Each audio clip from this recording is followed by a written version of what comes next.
Hey, what's up, guys?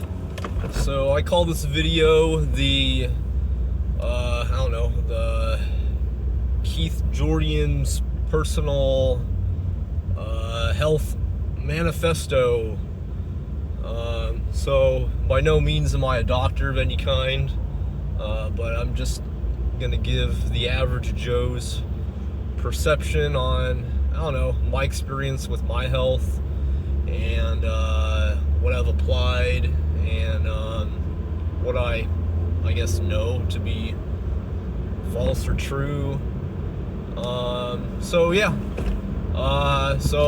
Everyone's got their own personal health. Different things work for different people. So I encourage you to find out what works for you. I've known some people who, they've eaten meat and they cured their seizures and their arthritis because they went on a all meat diet of some kind.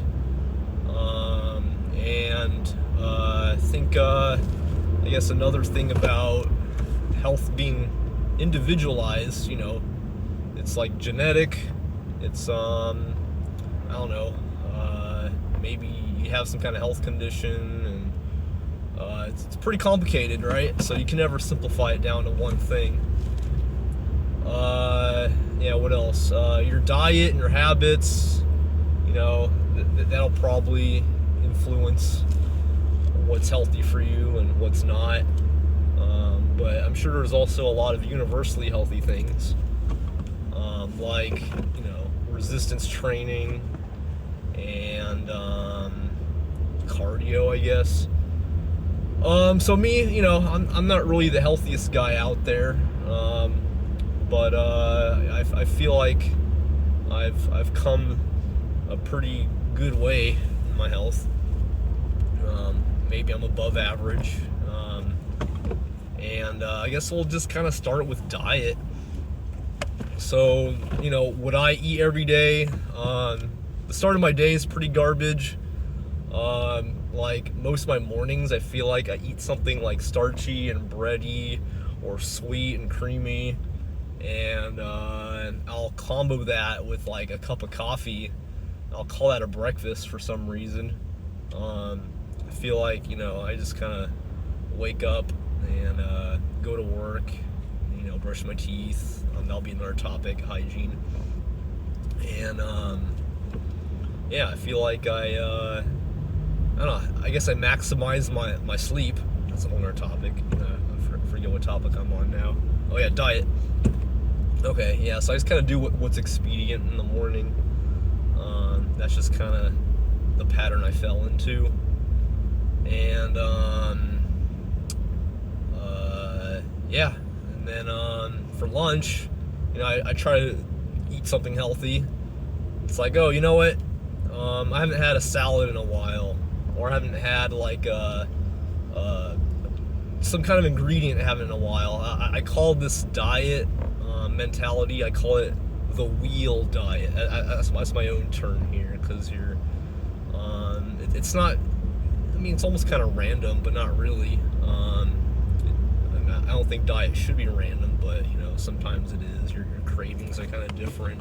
Maybe it is for you. But I try to hit all of the different ingredients and foods, meats and vegetables, and some dairy items that I haven't eaten in a while. Like, I haven't had a radish in a while. Like, do you remember the last time you had a radish? Or the last time you had a Brussels sprout? Like, ooh, if I see that rare ingredient I haven't eaten in a while, I'm gonna eat that, because, my body's probably missing something that needs that. I forget what has, like, iodine in it, and I'll probably look it up later, but I know some kind of salt has, like, iodine in it, so I'm like, oh, I should probably, I think some kind of seafood has iodine, if I'm not mistaken. I'm trying to remember. That's like important for your thyroid. So I'm like, oh gee, okay, I gotta eat something that has that. I'll kind of calculate, like, oh, when was the last time I had an egg? Am I overeating eggs? Is it possible to overeat eggs? I don't know, maybe or maybe not. Depends. I know that food mixing and mixture is like a huge deal and a huge factor. So the famous American meat and starch diet, that's like, or not diet, but the famous combination that you see in most meals, American meals, are it's bad because I guess the healthy parts of the meat, or maybe not so healthy parts, but you know that's all depends on things, right? But if you combine like fat with sugar and you fuse it together, I forget what it was, maybe it was like cholesterol combined with sugar or starch or something, then it creates a bad combination, and it creates some kind of bad cholesterol accumulation in your body, and it's kind of strange because like grain and starch and sugar, it's like you could eat it in a way where apparently you could minimize the damage from eating excessive sugar and grain by the timing of your eating. The Middle Easterners, their diet consists of a lot of grain, from what I heard. I get like my food information sources largely from like, you know, reading some articles or something I'm curious about, or I'll just stumble upon it on social media, and I forgot where I learned this from. So yeah, maybe we could talk about sources of information of your food or health later. So the Middle Eastern people, they the timing of their eating is like really early in the morning, like dawn or something. And then after that, they don't eat until the sun goes down. It's like, okay, sunset, time to eat. And I guess this effect on the body, it's like a type of fasting, intermittent fasting maybe not, it's something else. But this whole, you know, Ramadan kind of style of eating, they have they're the people group with the least amount of cancer among their populace. So that's pretty interesting. Yet they eat a lot of like sugar and grains. So that blew my mind. So, you know, food timing, food combinations. There's this other doctor I was listening to on some Indian doctor on Instagram. He said like, yeah, again, the food combinations is a big deal. Like, apparently, I forget, maybe it was some kind of vinegar or lemon or some kind of acidic substance. If you add that to like your vegetables, it creates better nutrient absorption. So I thought that was interesting and something to research and look into later. And you know, we all have you know, a loose piece of puzzle, piece of the big puzzle piece of like, you know, what health is and isn't. And that's kind of the goal of my video. This is like the little rough jigsaw puzzle piece, and everything I'm saying, you know, it could probably be false, you know. So again, you know, maybe I'm being mind controlled by, you know, some kind of I don't know, you know, organization like pharmaceutical or you know, some kind of big group of people who have some kind of agenda, right? Who knows, right? But and maybe I've been doing okay in my health because of, I don't know, my genetics, and I don't know. All right, so diet, right? So yeah, I eat lunch, and I try to. It's either some leftovers, and you know, sometimes it'll be some unfortunate leftovers where, you know, it's like some salty, greasy thing. I'll just kind of eat it anyways because I want to save money and I don't want to waste food. But you know, if I'm all out of leftovers, I'll go ahead and, get that nice $13 salad somewhere, right? So yeah, dinner. So I think there's this other thing about food timing where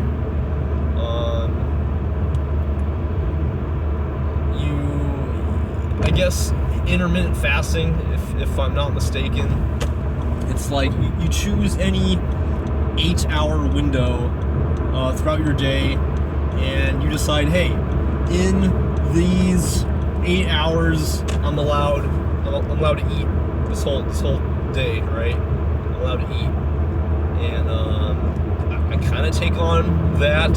Maybe I got like my information wrong, but that's kind of what I've remembered.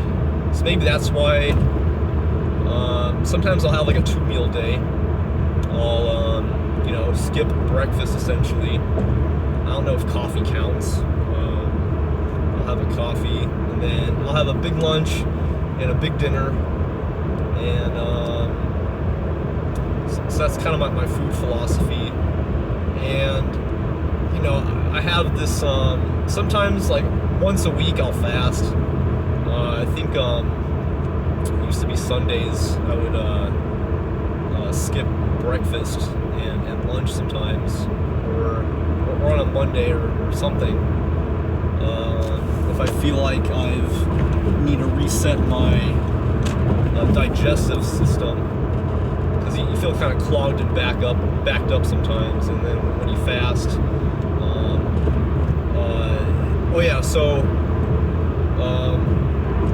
there's something called autophagy when you fast.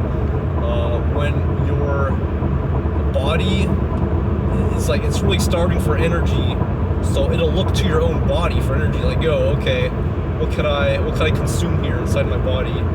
And one of them will be muscle mass, which is unfortunate. You don't want that. Maybe you do, I don't know.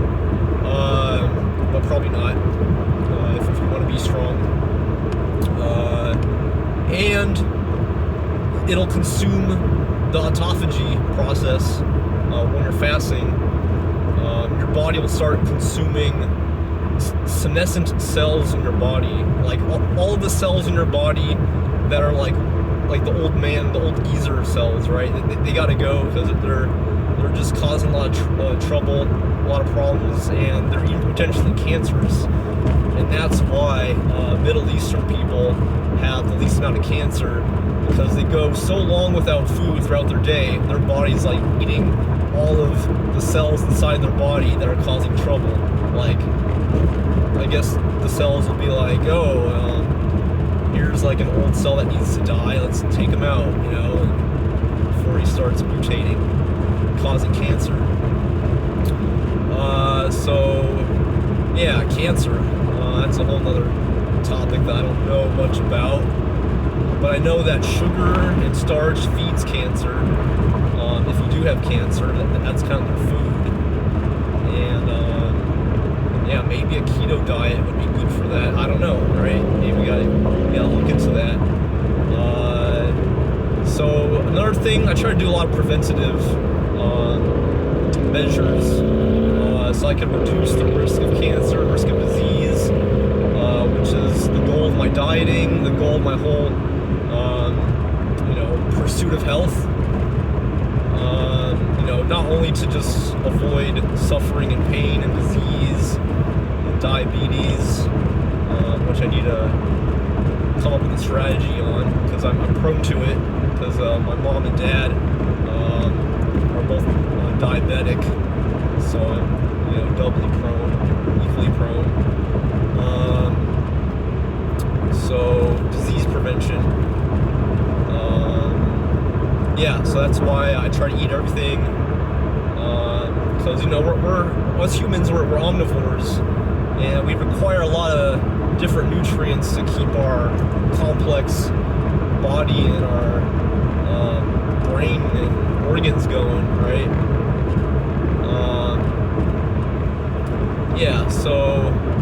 disease prevention strategies. Okay, that'll be our next topic. Working out. They say that when you do high resistance training, or like sprinting, or really intense workouts, you will increase the velocity of your blood pumping through your body. Velocity will be high enough to where it shears off maybe some plaque that's accumulated in your arteries or in your brain, something like that. Don't quote me, but I think it does something like that. And I'm sure there's a lot of good things that happen mentally as well, which is linked to disease. You know, if you're stressed out, your body is going to use all of its resources on like pumping like stress chemicals like cortisol and adrenaline, and using all of your body's resources on this stress that you have in your life. Because back then that was used to like be awake and alert to fight a lion that's like hunting you and your people, right? Or it's like a snake somewhere in your living area and you're just on high alert. But in this modern day and age, we don't have lions trying to kill us. Maybe we don't want to lose our job and you're stressing out, or you know, maybe you have some relational conflicts that you feel like are putting you at risk at something. So yeah, you know, find a way to bring peace to your mind. You know, I would recommend, you know, the spiritual resources of Christ. You know, he gives me a lot of peace, and I'm able to sleep very well every night. Because sleep isn't a huge thing. I could get into that. Well, I guess that's the next topic, sleep. So I prioritize my sleep, maybe a little too much. My sleep's a little excessive.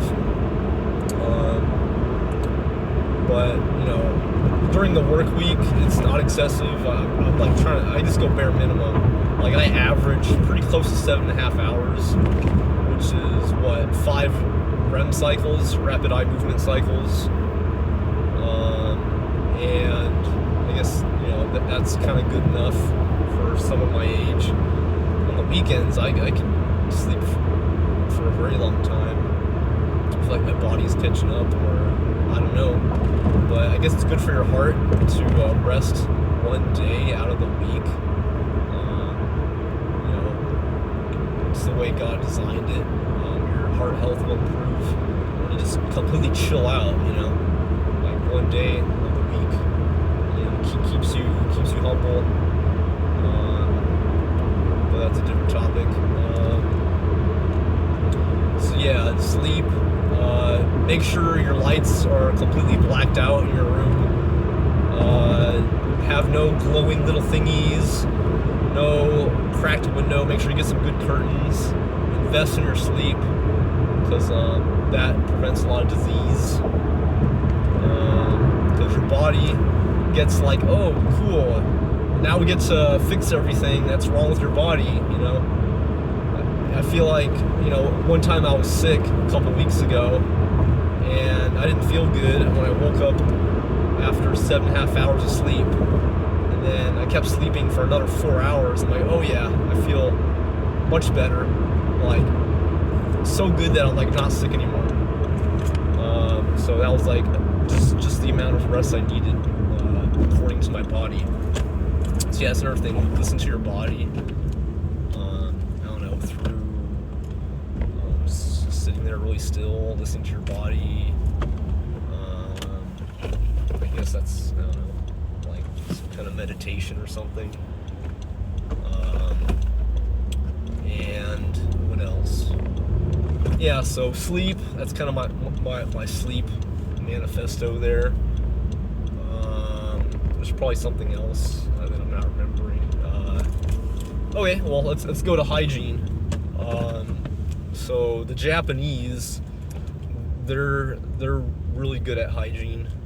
They have all these you know, rules that are kind of considered like a part of Asian culture, right? I guess it's Asian culture in general. They have this really, I don't know much about other cultures, but so yeah, taking off your shoes when you get in the house, because the bottom of your shoe, it's got a bunch of gross stuff, right? It's got heavy metals and bacteria from, like, I don't know, the mall restroom, and you bring that to your house, and that stuff eventually finds a way to get inside your body or into your animals, or somehow, right? Maybe through the air or your skin, somehow, right? You breathe it in, and yeah, hygiene, super important. So microbial and chemical. Chemical is the really unknown, underrated danger, because we spend most of our lives indoors.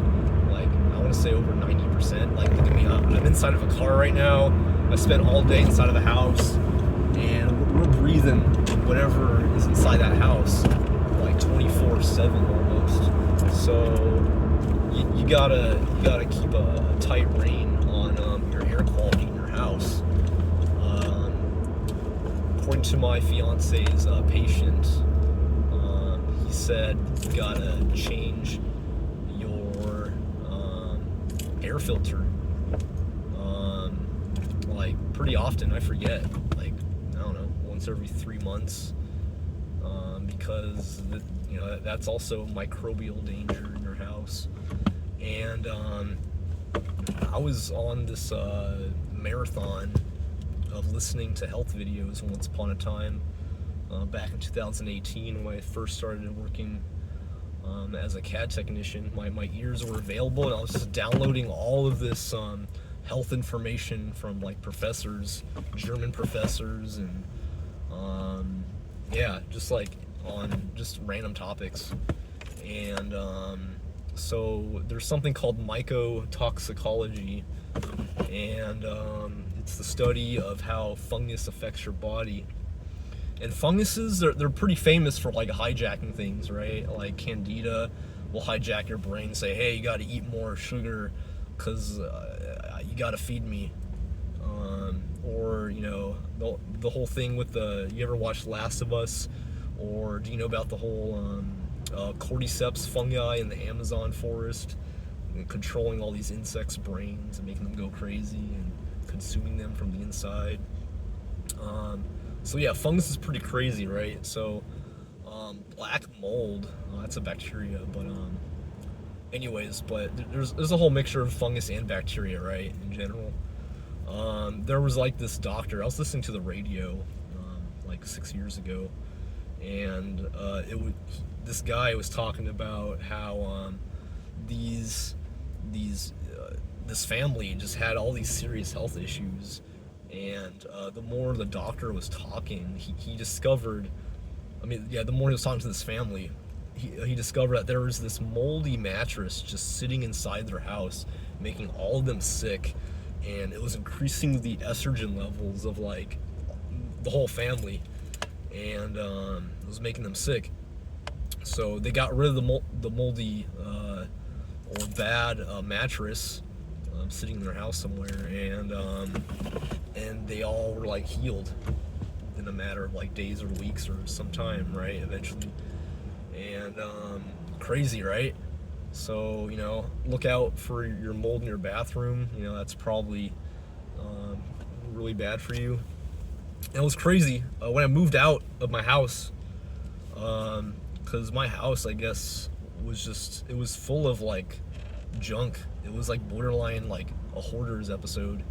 My mom would collect a lot of stuff, and she'd be hesitant to throw anything away. That was kind of the environment I grew up in. So, all those boxes of, like, who knows what would get moist and moldy, and, the carpet underneath it would probably not be exposed for, like, decades, and I would unearth some of this stuff, like, when we're cleaning out the house, and it was just, like, like, black stuff and brown stuff, and so I lived in that, so that's probably what contributed to my asthma, next to living next to two freeways, which is also a study. Studies have shown that has caused asthma. among populations. So I moved out of the house and my health improved. I was allergic to cats once upon a time. And I moved to my cousin Cody's house, and then I was allergic to his cat for like a little bit. Then my body, I guess, either adapted, or I moved out of that moldy house, and my health just had all this. My body just had a bunch of extra resources to just combat the cat dander, because maybe it was just under siege by, like, I don't know, black mold or some kind of mold for like many years. And then once that siege ended, the city of my body was like, okay guys, yeah, well, we have a bunch of extra resources now, why don't we take care of other stuff? Okay, cat dander, yeah, we got more men and more army to take care of that, right?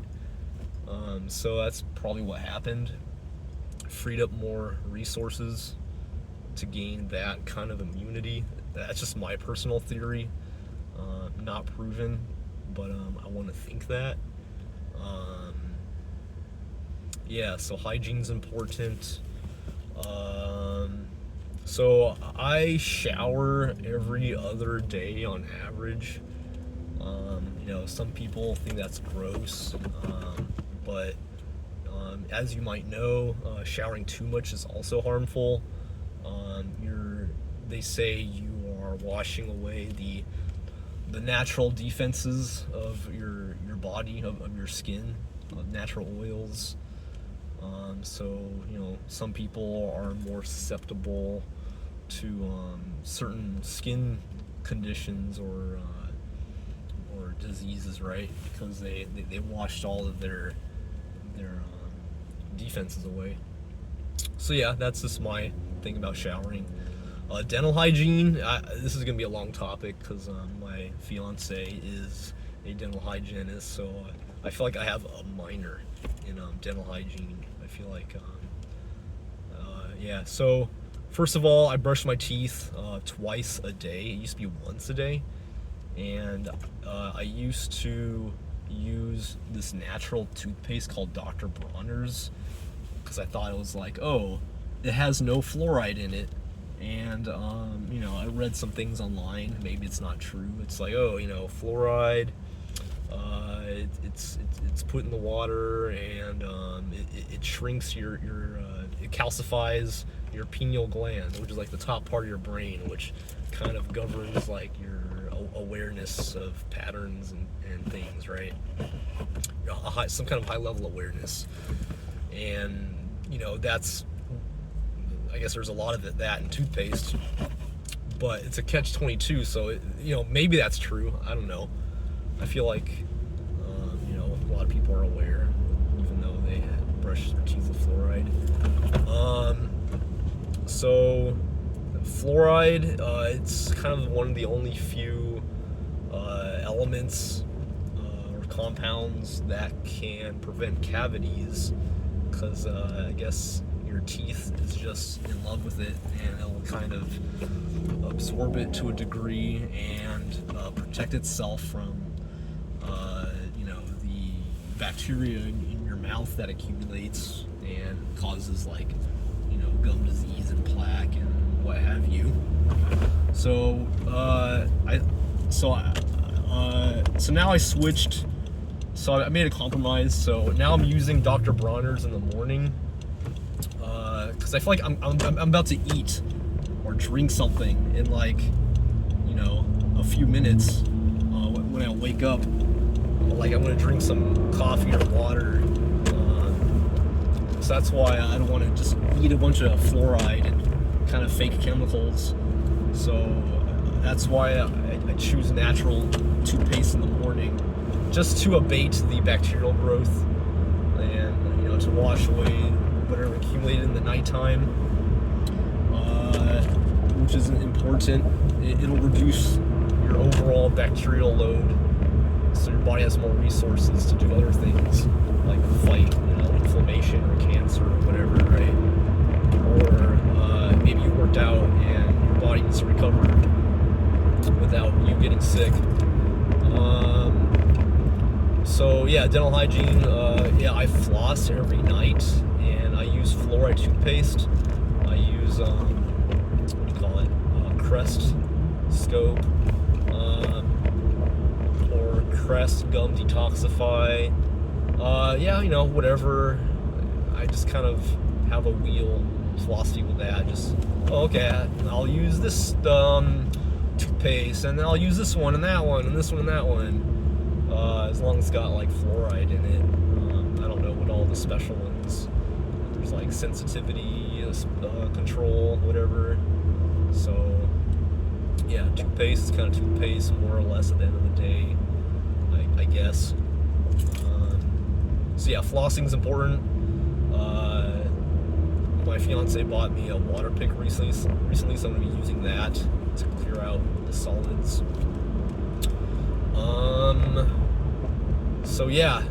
Dental hygiene is huge, because your mouth is like one of the main venues for germs to enter your body and enter your bloodstream and your organs and all that. So it's kind of crazy. And they say that the same plaque inside your heart and the same plaque inside your brain is the same, comes from the same bacteria that's found in your mouth.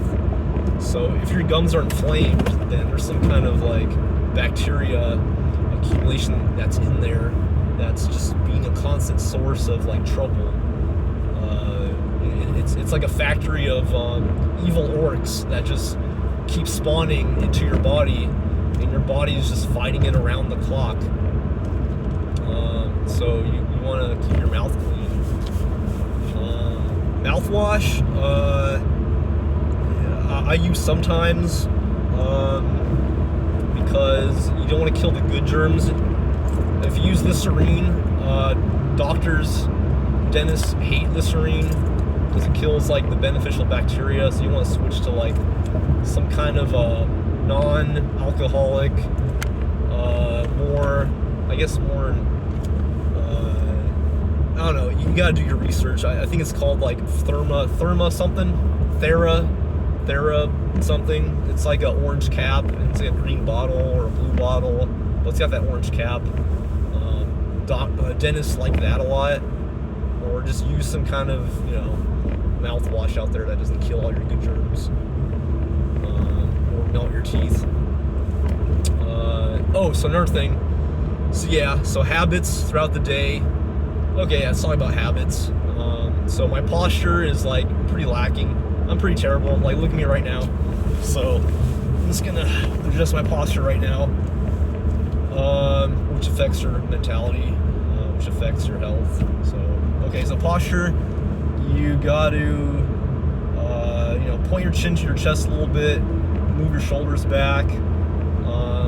There's some exercises you can do that I can't do right now, but you stick your hands up in the air, drop them down slowly to inside your body. That's kind of like where it's supposed to be. So I gotta do that better, but I feel like I gotta expend so much brain energy to keep that. It's hard. You need a community or something. So habits, oral habits. Don't mouth breathe, because that'll be hard on your body, because you're increasing the bacteria in your mouth, so that's going to give your body a hard time. So make sure you your tongue should be in the resting position for when you make the sound like no. That's kind of like where your tongue is supposed to be when you're breathing through your nose.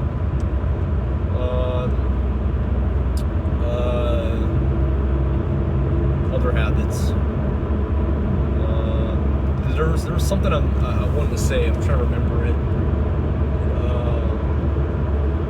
Something with flossing teeth. Oh yeah, so eating, right?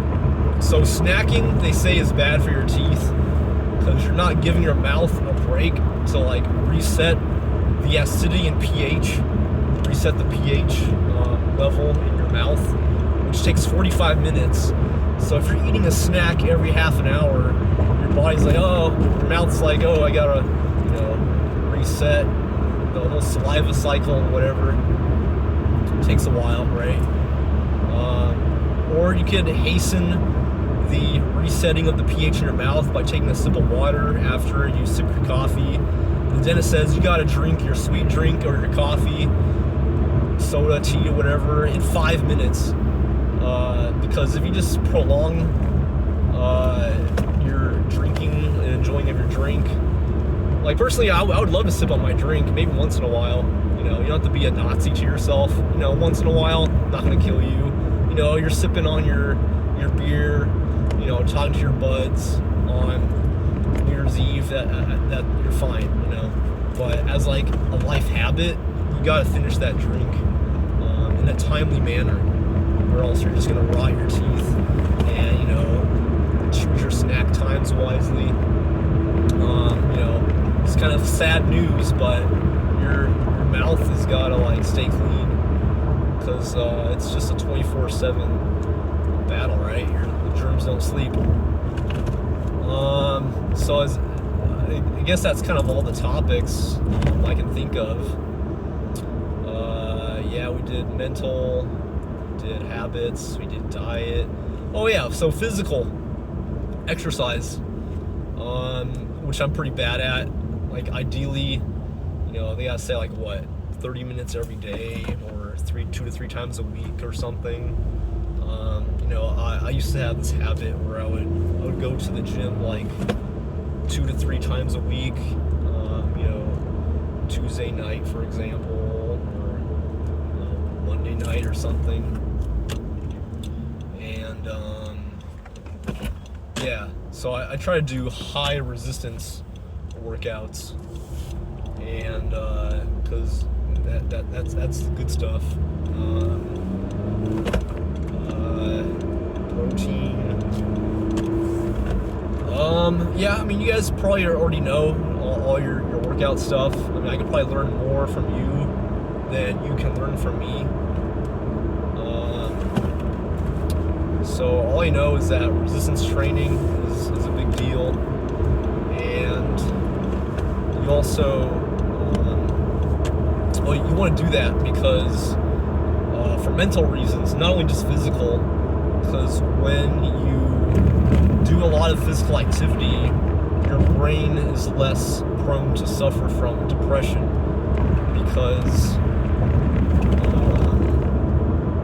your body is like, I guess, how like the external behaviors and stimuli influence the internal, and the internal influence the external.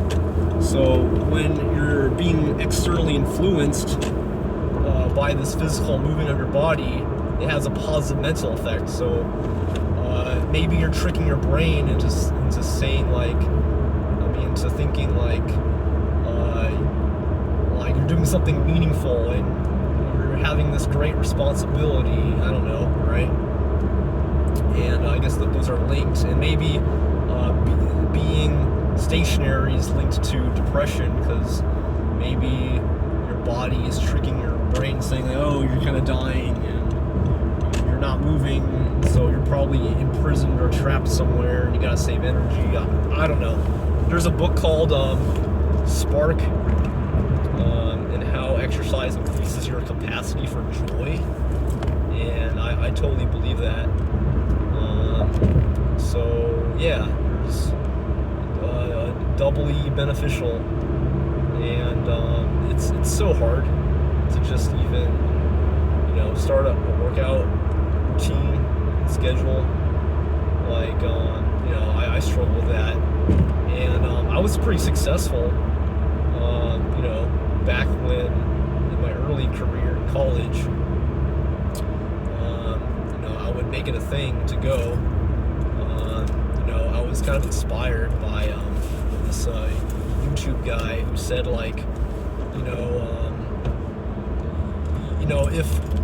if you had a gun to your brain, you would do a lot of things and accomplish a lot of things in your life. yourself, right? If there was just a gun to your head, so why not, just do it by yourself without this physical gun to your head, right? And or you can just drive to the gym. Like, is it hard to drive to the gym? Like, is it hard to like put on like your shorts and like go in your car and push the gas pedal and make your way to the gym? Is that a hard thing to do?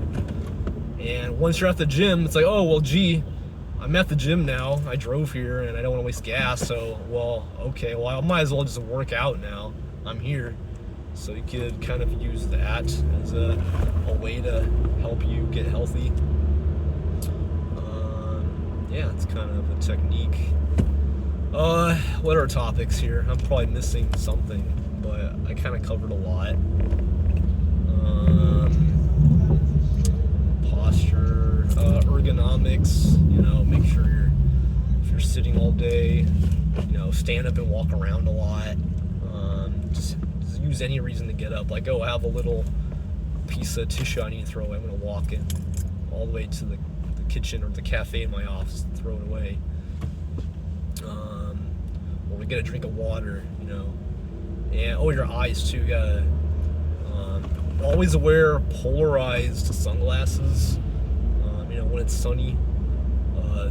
The other ones are no good. I got this from my optometry friend, so take her advice.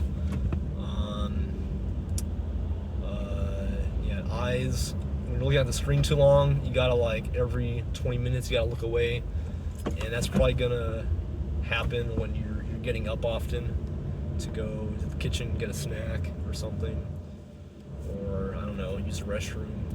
Take that opportunity to look at something really far away. Yeah, that's kind of my health thing. Sauna. There we go. That's a physical thing. Sauna is really good for your health.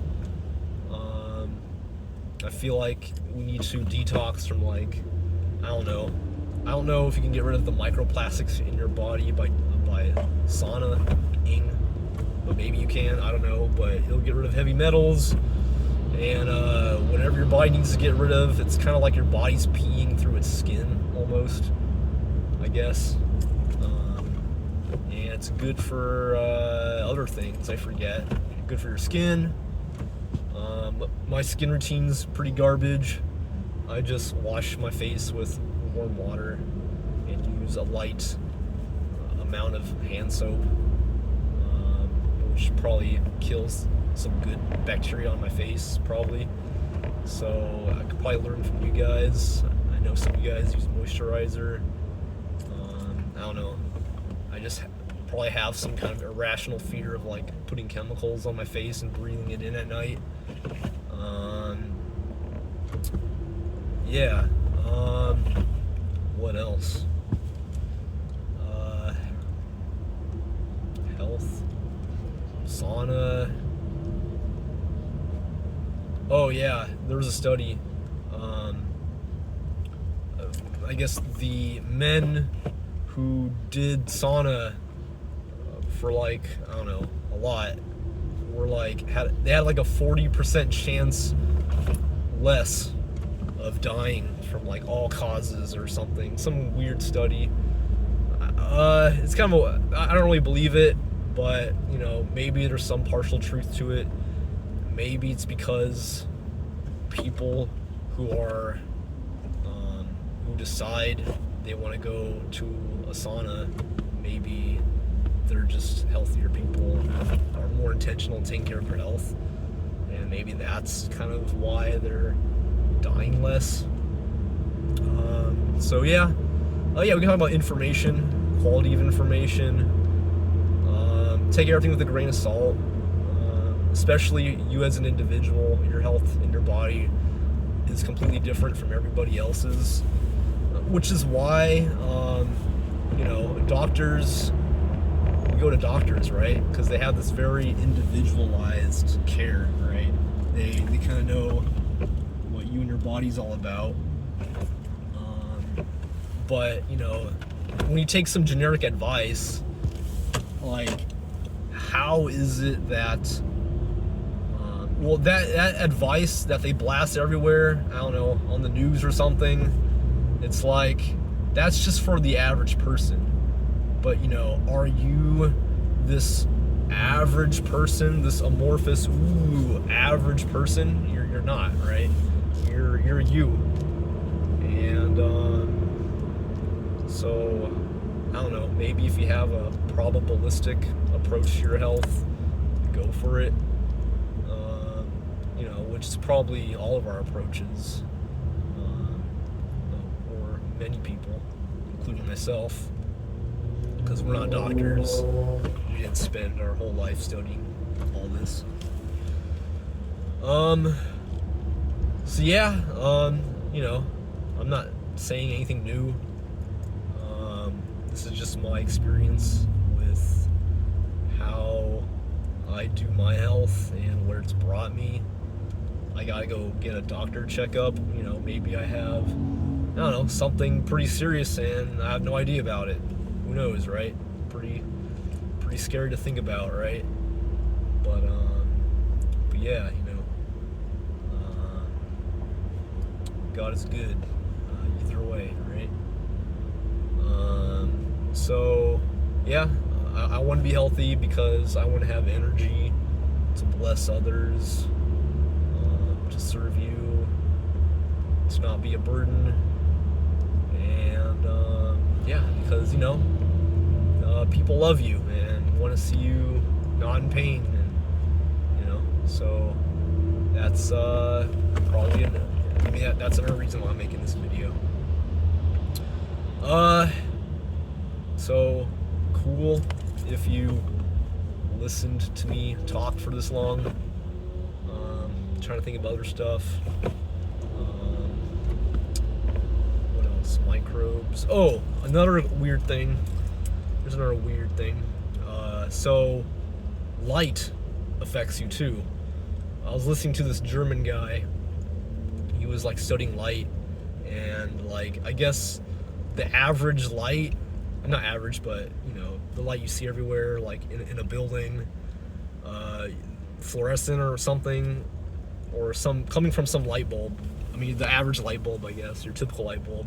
When that's shining on you, it messes with your ATP production.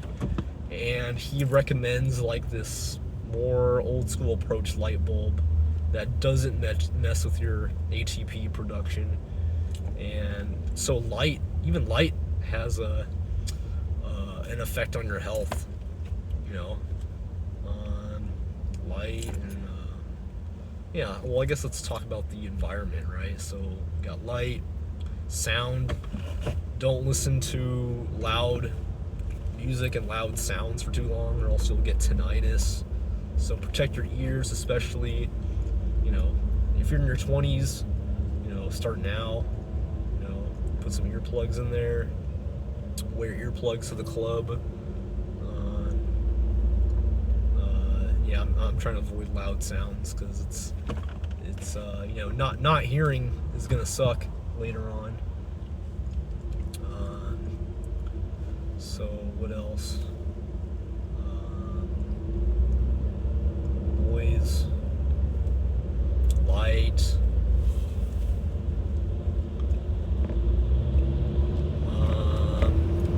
Yeah, I mean, that's kind of a lot of the elements. We talked about poisons already. I'm just gonna brainstorm for a second.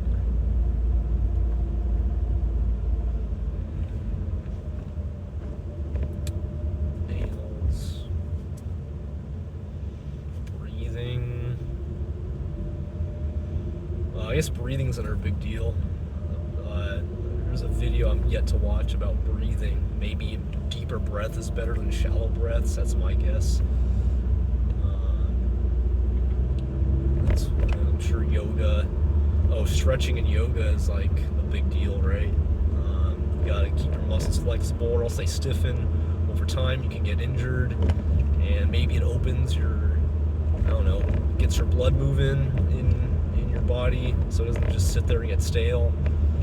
I don't know, right? So you're because the blood cells is like the delivery trucks of like all the nutrients and stuff your body needs, right? So you got to move that around, stretch, get massaged. That's probably why it feels good, because your body's rewarding you and doing more of that. So yeah, stretch every day, get flexible.